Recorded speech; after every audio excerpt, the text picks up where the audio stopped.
नमस्कार दोस्तों, आपके अपने YouTube चैनल फ्लेम टारगेट में आपका स्वागत है। कृपया जो लोग नए हैं चैनल को लाइक और सब्सक्राइब करें, जिससे हमारा आने वाला हर प्रकार का नोटिफिकेशन आपको प्राप्त हो सके। तो चलिए दोस्तों, आज हम बात करेंगे निषेचन पूर्व घटना, जिसको कहते हैं प्री फर्टिलाइजेशन। ठीक है दोस्तों, जिसको क्या कहते हैं, प्री फर्टिलाइजेशन। ठीक है, निषेचन पूर्व घटनाएं। तो चलिए देख लेते हैं क्या है। सबसे पहले युग्मक जनन के बारे में देखेंगे। ठीक है दोस्तों, किसके बारे में? युग्मक जनन। ठीक है, क्या होते हैं? गैमीटोजेनेसिस क्या होते हैं? तो जीव शरीर की जनन कोशिकाओं में विभाजन के फलस्वरूप बनी संरचना युग्मक कहलाती है, तथा यह क्रिया क्या कहलाती है? युग्मक जनन कहलाती है। क्या कहलाती है? युग्मक जनन, जिसमें दोस्तों नर व मादा दोनों सम्मिलित होते हैं। क्या होते हैं? नर व मादा दोनों सम्मिलित होते हैं। ठीक है दोस्तों, युग्मक जनन जो होती है वो दो प्रकार की होती है। ठीक है, एक होता है समयुग्मकी, दूसरा होता है विषम युग्मकी। तो समयुग्मकी क्या होते हैं? जब युग्मकों का नर व मादा की आकार की क्या होती है? समान होती है। यानी नर व मादा दोनों का आकार की जो होता है वो समान होता है, तो उसे क्या कहते हैं? समयुग्मकी कहते हैं। उदाहरण क्या है? उदाहरण है क्लेडोफोरा। क्या है? क्लेडोफोरा। विषम युग्मकी क्या होता है? विषम युग्मकी जब युग्मक की आकार की भिन्न होती है तो उसे क्या कहते हैं? विषम युग्मक। ठीक है दोस्तों, क्या कहते हैं उसके? विषम युग्मक। उदाहरण क्या है इसका? उदाहरण है फ्यूकस। ठीक है दोस्तों, उदाहरण क्या है? फ्यूकस। इसका एग्जाम्पल है जो है समयुग्मकी का क्लेडोफोरा, और विषम युग्मकी का उदाहरण है फ्यूकस। ठीक है दोस्तों, चलिए आगे देखते हैं क्या है। आगे कह रहा है कि जीवों में लैंगिकता क्या होती है। जीवों में लैंगिकता यानी सेक्सुअलिटी इन ऑर्गेनिज्म क्या होता है। ये दो तरीके के होते हैं। फर्स्ट है एक लिंगी, जिसको यूनिसेक्सुअल कहा जाता है, और सेकंड है द्विलिंगी, जिसको क्या कहते हैं? बाईसेक्सुअल। तो एक लिंगी क्या है यानी यूनिसेक्सुअल के बारे में हम सबसे पहले देखेंगे क्या है यूनिसेक्सुअल। ठीक है, तो यूनिसेक्सुअल वह जीव जिसमें नर एवं मादा जननांग संरचना अलग अलग होती है, यानी अलग अलग जीवों में पाई जाती है। उदाहरण है इसका, उदाहरण है मनुष्य, पपीता और खजूर। इसमें क्या होती है दोस्तों? इसमें जो नर एवं मादा जननांग होते हैं वो क्या होते हैं? अलग अलग होते हैं। ठीक है, आइए देख लेते हैं द्विलिंगी क्या है। द्विलिंगी यानी बाईसेक्सुअल क्या होता है? तो वह जीव जिसमें नर व मादा जननांग संरचना एक ही जीव में उपस्थित होती है, यानी इसमें एक ही जीव में नर और मादा दोनों उपस्थित होते हैं, उसको क्या कहते हैं? उसको द्विलिंगी कहते हैं। ठीक है दोस्तों, उदाहरण क्या है? उदाहरण है केचुआ, स्पंज, टेपवर्म और नारियल। ठीक है, केचुआ, स्पंज, टेपवर्म और नारियल। ठीक है, निषेचन के प्रकार के बारे में जानते हैं। निषेचन का क्या प्रकार है? तो निषेचन दो प्रकार के होते हैं, बाह्य निषेचन और आंतरिक निषेचन।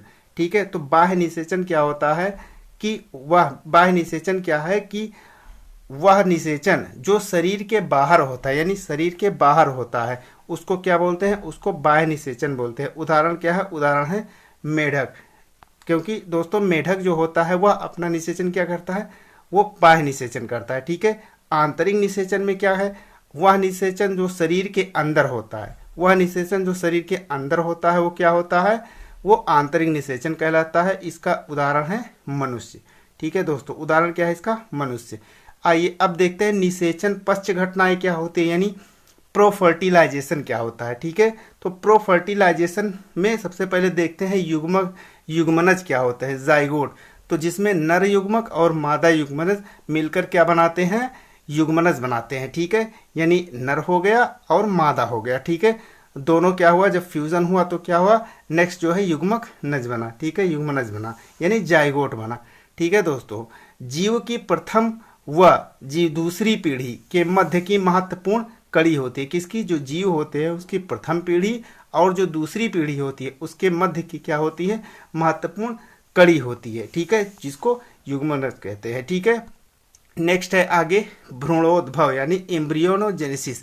एम्ब्रियोजेनेसिस क्या होता है कि युग्मनज से भ्रूण निर्माण की क्रिया क्या कहलाती है? एम्ब्रियोजेनेसिस कहलाती है, यानी भ्रूणोद्भव कहलाती है।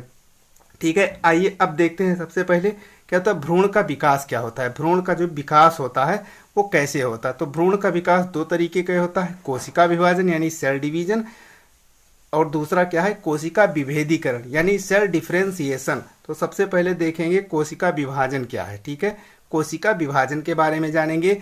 वह क्रिया जिसमें भ्रूण के विभाजन के फलस्वरूप कोशिका की संख्या में वृद्धि होती है।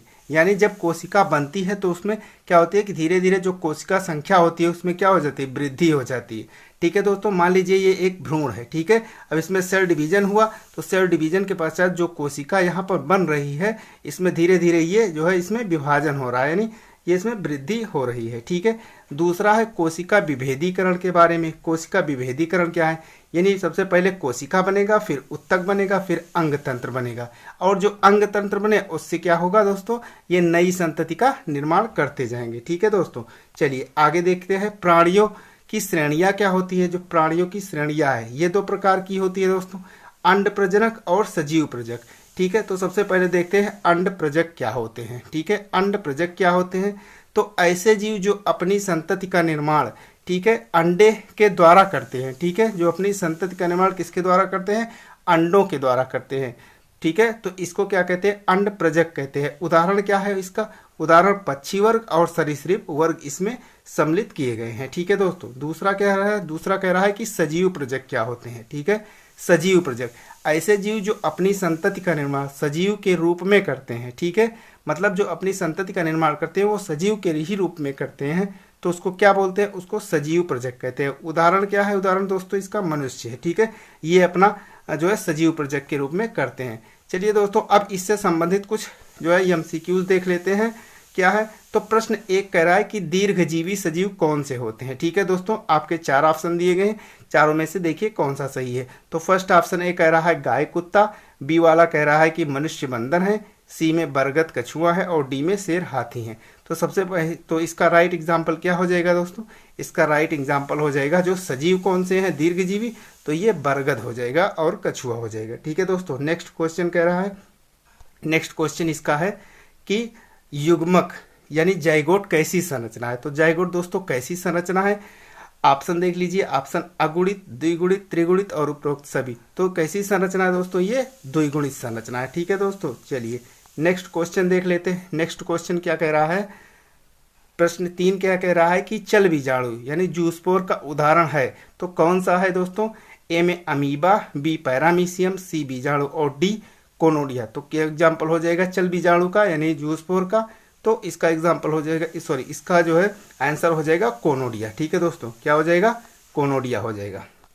नेक्स्ट क्वेश्चन क्या कह रहा है, नेक्स्ट क्वेश्चन है कि पत्थर चट्टा यानी ब्रायोफिलम में किस प्रकार का अलैंगिक जनन पाया जाता है। तो इसमें किस प्रकार का अलैंगिक जनन पाया जाता है, ऑप्शन है विखंडन, बी पुनरुद्भवन, सी कायिक प्रवर्धन और डी क्या कह रहा है, डी बीजाणु जनन। तो क्या हो जाएगा दोस्तों इसका राइट आंसर, इसका जो राइट आंसर हो जाएगा वो हो जाएगा कायिक प्रजनन, ऑप्शन नंबर सी सही हो जाएगा। ठीक है, नेक्स्ट कह रहा है द्विलिंगी प्राणी कौन से हैं। तो द्विलिंगी प्राणी कौन से हैं, तिलचट्टा, टेपवर्म, मेढक और भेड़। तो द्विलिंगी जो प्राणी होते हैं वो कौन से होते हैं, वो तिलचट्टा होते हैं। ठीक है दोस्तों, तिलचट्टा होते हैं। ठीक है, नेक्स्ट क्वेश्चन कह रहा है कि क्लेडोफोरा यानी जो शैवाल है, क्लेडोफोरा एक शैवाल है दोस्तों। ठीक है, तो इसमें जो है क्लेडोफोरा कौन सा है, यानी समयुग्मकी, विषम युग्मकी, एक वर्षीय या बहुवर्षीय। तो कौन सा होता है, जो क्लेडोफोरा होता है वो आपका क्या होता है, समयुग्मकी। इसका राइट आंसर ऑप्शन नंबर ए हो जाएगा। ठीक है दोस्तों, चलिए नेक्स्ट क्वेश्चन कह रहा है कि नेक्स्ट क्वेश्चन है इसका कि निम्न में से अगुणित संरचना किसकी है। तो अब इसमें 4 विकल्प हैं, अगुणित संरचना कौन सी है, यानी पुंकेसर, स्त्री केसर, परागकण और युग्मनज। तो इसका राइट आंसर क्या हो जाएगा दोस्तों, इसका राइट आंसर होगा जो अगुणित संरचना है, ठीक है, वो क्या हो जाएगा, वो ऑप्शन नंबर सी हो जाएगा। ठीक है दोस्तों, चलिए आगे नेक्स्ट क्वेश्चन कह रहा है कि अब नेक्स्ट क्वेश्चन है आपका कि भ्रूणोद्भव की सही परिभाषा क्या है। ठीक है दोस्तों, यानी इसकी जो सही परिभाषा है वो कौन सी है। तो ऑप्शन नंबर ए कह रहा है कि बीजाणु से बीज निर्माण की प्रक्रिया को कहते हैं। ऑप्शन नंबर बी में कह रहा है कि युग्मनज से भ्रूण विकास की प्रक्रिया को कहा जाता है। ऑप्शन नंबर सी कह रहा है कि अंडाशय से भ्रूण विकास की प्रक्रियाओं को कहा जाता है, या फिर ऑप्शन नंबर डी कह रहा है नर एवं मादा युग्मक के संलयन की प्रक्रिया। तो इसमें से कौन सा राइट आंसर हो जाएगा दोस्तों, इसमें से जो राइट आंसर हो जाएगा वो ऑप्शन नंबर बी हो जाएगा, युग्मनज से भ्रूण विकास की प्रक्रिया को भ्रूणोद्भव कहा जाता है। ठीक है दोस्तों, चलिए नेक्स्ट क्वेश्चन कह रहा है कि पुष्पीय पादपों में युग्मनज का निर्माण कहाँ होता है। तो पुष्पीय पादपों में युग्मनज का निर्माण कहाँ होता है, किसमें होता है दोस्तों। ऑप्शन ए कह रहा है परागकोश में, बी कह रहा है दल में, सी बीजांड में, डी अपरा में। तो इसका राइट आंसर क्या हो जाएगा दोस्तों, इसका राइट आंसर जो हो जाएगा वो हो जाएगा बीजांड में, ठीक है, किसमें, ओव्यूल्स यानी बीजांड में, ठीक है। नेक्स्ट क्वेश्चन कह रहा है कि नीलांकुरेजी यानी स्ट्रोबिलैंथस कुंथियाना उदाहरण है, किसका उदाहरण है? Option number A monocarpic, option number B polycarpic, option number C रजचक्र, ऑप्शन नंबर डी मध्यचक्र। तो इसका राइट आंसर क्या हो जाएगा दोस्तों? ऑप्शन नंबर ए हो जाएगा यानी मोनोकार्पिक हो जाएगा। नेक्स्ट क्वेश्चन कह रहा है निषेचन पूर्व घटना कौन सी है, ठीक है दोस्तों, निषेचन पूर्व घटनाएं कौन सी है? तो ऑप्शन नंबर ए युग्मनज का विकास, बी भ्रूणोद्भव का विकास, सी युग्मक जनन की प्रक्रिया और डी युग्मक संलयन। तो इसका राइट आंसर क्या हो जाएगा? जो निषेचन पूर्व घटना है वो किस में होती है दोस्तों? वो युग्मक जनन की प्रक्रिया में होती है, यानी इसका राइट आंसर हो जाएगा ऑप्शन नंबर सी हो जाएगा, ठीक है। नेक्स्ट क्वेश्चन है मुकुलन यानी मुकुलन जो है अलैंगिक जनन का उदाहरण है। अलैंगिक जनन का क्या उदाहरण है? Option number A amoeba, B paramecium, C जलकुंभी और डी हाइड्रा। तो अलैंगिक जनन किसमें होता है दोस्तों? अलैंगिक जनन होता है ऑप्शन नंबर डी हाइड्रा में, ठीक है दोस्तों। चलिए नेक्स्ट क्वेश्चन है द्विलिंगी पादप कौन से हैं, ठीक है दोस्तों। ऑप्शन नंबर कह रहा है कि द्विलिंगी पादप कौन से है, तो ऑप्शन नंबर ए हो जाएगा कुकुरबिटा, बी में पपीता, सी खजूर और डी में उपरोक्त सभी। तो द्विलिंगी जो पादप होते हैं वो कौन सा होता है दोस्तों? कुकुरबिटा, ऑप्शन नंबर ए हो जाएगा, ठीक है दोस्तों। चलिए नेक्स्ट क्वेश्चन है कि जड़ों द्वारा, ठीक है दोस्तों, जड़ों द्वारा कायिक प्रवर्धन होता है, तो किस में होता है? जिसमें जड़ द्वारा होता है। ऑप्शन नंबर ए कह रहा है आलू, option number B dahlia, option number C है प्याज और ऑप्शन नंबर डी है जमीकंद। तो इसका राइट आंसर क्या हो जाएगा? इसका राइट आंसर हो जाएगा डहेलिया, ठीक है दोस्तों। चलिए नेक्स्ट क्वेश्चन कौन सा है? नेक्स्ट क्वेश्चन है आपका कौन से जंतु में स्ट्रेस वर्ष कई बार होता है, यानी स्ट्रेस वर्ष जो होता है वो कई बार होता है। तो ऑप्शन नंबर ए कह रहा है कि ऑप्शन नंबर ए है चूहा, ऑप्शन नंबर बी है कुत्ता, ऑप्शन नंबर डी सी है गाय, ऑप्शन नंबर डी है भैंस। तो इसका राइट आंसर क्या हो जाएगा दोस्तों? ऑप्शन नंबर ए हो जाएगा, यानी ये चूहे में होते हैं, ठीक है दोस्तों। चलिए नेक्स्ट क्वेश्चन है कि 12 वर्षों, ठीक है, 12 वर्षों में एक बार फूल उत्पन्न करने वाला कौन सा पादप है, ठीक है दोस्तों। तो कौन सा पादप है? ऑप्शन नंबर ए मेलाकोना, ऑप्शन नंबर बी ऑक्सलेंसिस, ऑप्शन नंबर सी है नीलांकुरेजी और ऑप्शन नंबर डी है जैक फ्रूट। तो इसका राइट आंसर क्या हो जाएगा दोस्तों? इसका जो राइट आंसर हो जाएगा वो हो जाएगा नीलांकुरेजी, ठीक है, नीलांकुरेजी। नेक्स्ट क्वेश्चन है कि बंगाल का आतंक किस पादप को कहा जाता है? तो कौन सा पादप को बंगाल का आतंक कहा जाता है? ऑप्शन नंबर ए है जलकुंभी, ऑप्शन नंबर बी है ब्रायोफिल्म, ऑप्शन नंबर सी है मार्केंसिया और ऑप्शन नंबर डी आपका है रिक्सिया। तो इसका राइट आंसर जो हो जाएगा वो क्या हो जाएगा दोस्तों? जलकुंभी को बंगाल का आतंक कहा जाता है।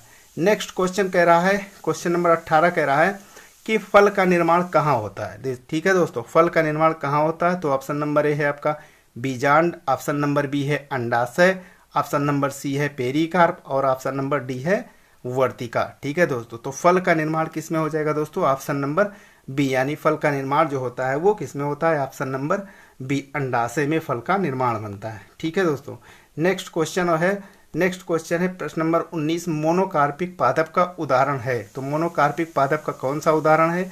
ऑप्शन नंबर ए गेहूं, ऑप्शन नंबर बी चावल, ऑप्शन नंबर सी गाजर, ऑप्शन नंबर डी उपरोक्त सभी। तो इसका राइट आंसर क्या हो जाएगा दोस्तों? इसका राइट आंसर हो जाएगा ऑप्शन नंबर डी, यानी सभी, इसमें से उपरोक्त सभी जो हैं वो मोनोकार्पिक का उदाहरण है, ठीक है दोस्तों। ऑप्शन नंबर डी सही हो जाएगा। नेक्स्ट क्वेश्चन है प्रश्न नंबर 20। प्रश्न नंबर 20 क्या कह रहा है कि जो है आलू, ठीक है, आलू के किस भाग में कायिक जो है प्रवर्धन होता है, ठीक है दोस्तों, आलू के किस भाग में कायिक प्रवर्धन होता है? ऑप्शन नंबर ए है जड़, ऑप्शन नंबर बी है तना, ऑप्शन नंबर सी पत्ती, ऑप्शन नंबर डी फल। तो इसके किस भाग में कायिक प्रवर्धन होता है?